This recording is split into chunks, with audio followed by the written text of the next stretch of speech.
So বর্তমানে আমাদের নারায়ণগি temple যেটা ওইটা ঘোরা শেষ। এখন আমরা চলে যাব সুইসাইড পয়েন্টের উদ্দেশ্যে। ওইটাও এখানে একটা অত্যন্ত দর্শনীয় স্থান। সো আমার পিছনে যেটা আপনি দেখতেছেন গাড়ি, পুরোটা হলো বরফে ঢাকা। এইখানে তুষারপাত হয়েছিল, এখনও গলায় বলেনি। সো আপাতত আমরা এইখান থেকে চলে যাব সুইসাইড পয়েন্টের উদ্দেশ্যে, যেটা এখান থেকে 3 থেকে 4 কিলোমিটার দূর হবে। সো আমাদের মোটামুটি ট্রেক করে যেতে হবে। সো চলেন যাওয়া যাক সুইসাইড পয়েন্টের উদ্দেশ্যে।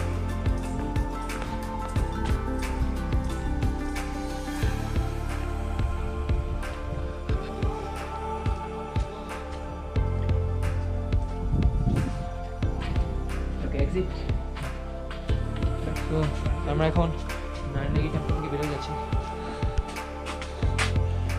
আপেল বাগান এবং অনেক গাছে এখনও আপেল আছে, আপনারা দেখতে পাচ্ছেন জানি না। এগুলো ছোটো ছোটো আপেল এবং যাওয়ার সময় আপেল বাগান পড়বে। এবং এগুলো হলো আপেল বাগান। এটা হলো সিমলার মানে কিন্নরে কল্পার অরিজিনাল আপেল বাগান। মানে অর্চিডগুলা দেখতে অনেক সুন্দর লাগতেছে।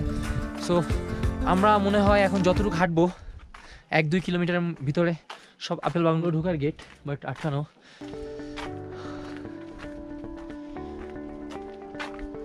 গাছে আপেল ঝুলতেছে, দেখতেছেন আপেল ঝুলতেছে গাছে। এগুলো হলো আপেল বাগান। একটা আপেল বাগান শেষ এখানে, ওখানে আরো আপেল বাগান আছে। আর এগুলো হলো বরফ, ফ্রেশ বরফ, মানে কালকে রাত্রে হয়তো বা তুষারপাত হয়েছিল এখানে, এই ফ্রেশ বরফ এখানে। তো আমরা এখন আপেল পারবো।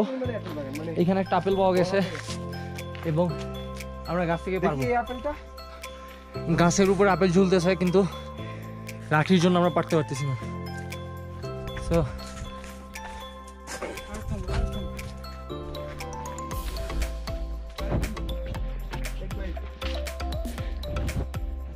ম্যানেজার এখানে একটা আপেল পেলাম, অনেক ফ্রেশ। কারণ আপেলটাকে ধুবো আমরা এইভাবে।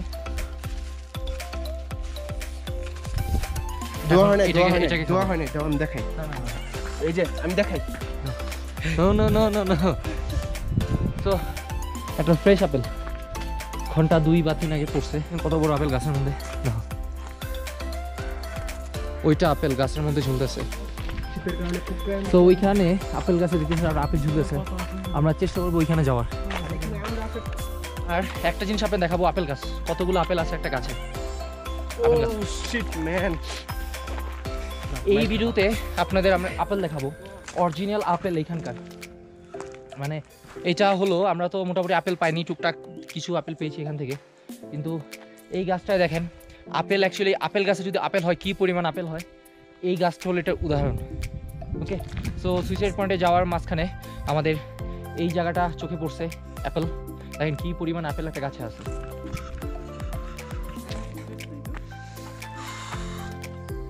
ম্যানেজার ম্যানেজার ওই আছে। সো এইটা হলো অ্যাপেল গাছ, বাট আমরা আমাদের অনেক ইচ্ছা করতেছে আপেল এখান থেকে ছিঁড়ার জন্য, বাট আপেল গাছের ওনার দেখতেছি না। সো ওনার ছাড়া তো অ্যাকচুয়ালি আপেল করা ঠিক না। সো এইখানেও দেখেন কি পরিমাণ আপেল, বাট গাছের মানে আমরা যে একটা ধরবো আপেল নিব হাত থেকে, হাত দিয়ে নিব, এইটার কোনো ওয়ে নাই। তো আর কি করার, সামনের দিকে আমাদের যাইতে হবে। ওকে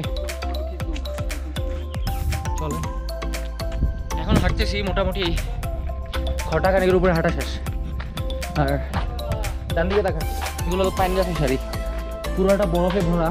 মানে আমরা উপরে উঠতেছি, যতটা হাইট বাড়বে তত বরফ পড়বে রাস্তার সাইডে। সো আমরা ওইখান দিয়ে একটা রাস্তা গেছে, ওই রাস্তা দিয়ে আমরা যাবো সুইসাইড পয়েন্টের দিকে। আচ্ছা নাম কি আছে इसका नाम क्या है? खड्डू। सो আমরা পাহাড়ি একটা অনেক সুন্দর ভেড়া দেখতেছি, এগুলো হলো খাড্ডা। নাম কি इसका? खड्डू बेड़ी। এটা হলো অনেকটা ভেড়ার মতো লোকাল। চল চল চল চলো চলো চল চল কুকুরের কারণে এগুলো যাইতে পারতেছ না, সামনে একটা কুকুর আছে। চলো।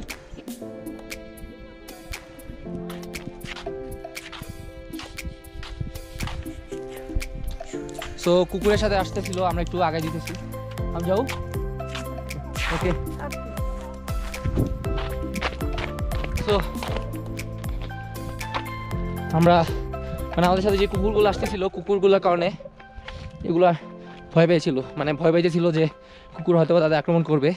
এই জন্য ওই মহিলা ভাবছিল কুকুরগুলা আমাদের নিজস্ব পালা, অ্যাকচুয়ালি আমাদের সাথে আসছে। সো ভেড়াগুলোকে আমরা পার করে দিলাম। আমরা কেন দৌড়াতে হবে, কারণ আমাদের সময় কম।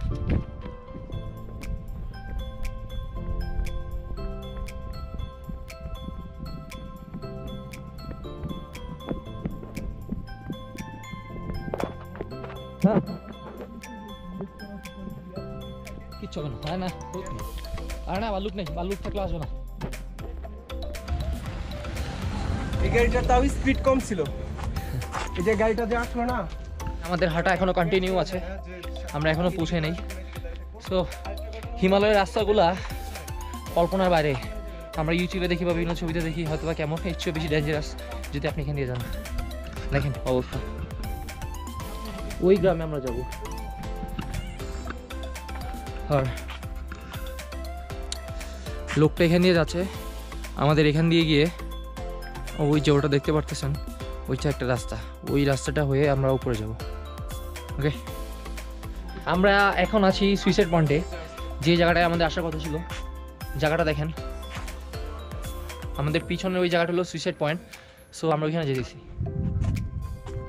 আর সামনে যে গ্রামটা, ওইটা হলো রোহিণী ভিলেজ।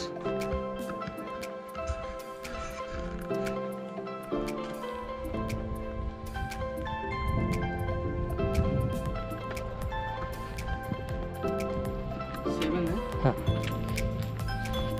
আমরা সুইসাইড পয়েন্টে ক্রস করে রোহিণী গ্রামে চলে যাচ্ছিলাম, বাট আমাদের জানা ছিল না এটা সুইসাইড পয়েন্ট। বাট আমাদের সাথে দুজন ফটোগ্রাফার ইন্ডিয়ান ছবি তুলতেছে, পরে ওদের কাছে জিজ্ঞেস করলাম সুইসাইড পয়েন্ট এটাই।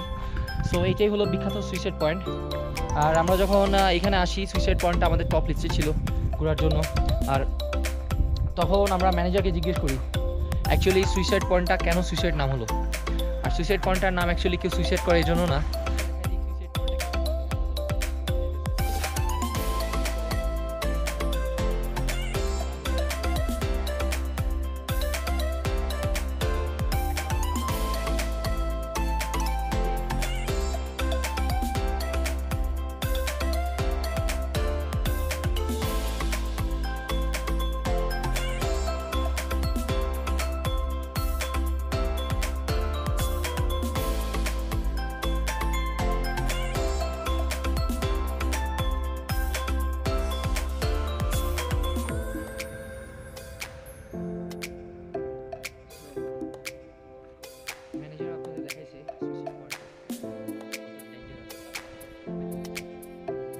প্যান্টের পিছনে বেলে ধরে রাখছি যাতে পুড়ে গেলে আমি ওকে টান দিতে পারি।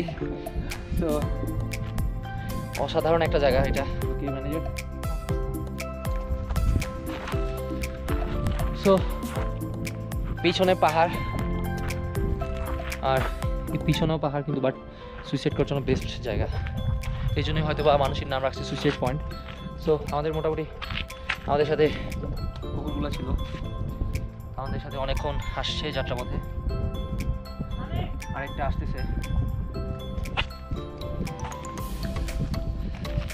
এই দুইটা সম্পূর্ণ আমাদের যাত্রাপথ একসাথে ছিল। সো ওদের জন্য আমাদের বাজেট আছে 100 টাকা, 100 থেকে 200 টাকা বাজেট আছে। আমরা সামনে রোহিণী গ্রামে যাব, এরপর ওখান থেকে আমরা ওদের জন্য 100-200 টাকা বাজেট আছে, ওইটা বাজেটটা ব্যয় করবো ওদের পিছনে। ওকে,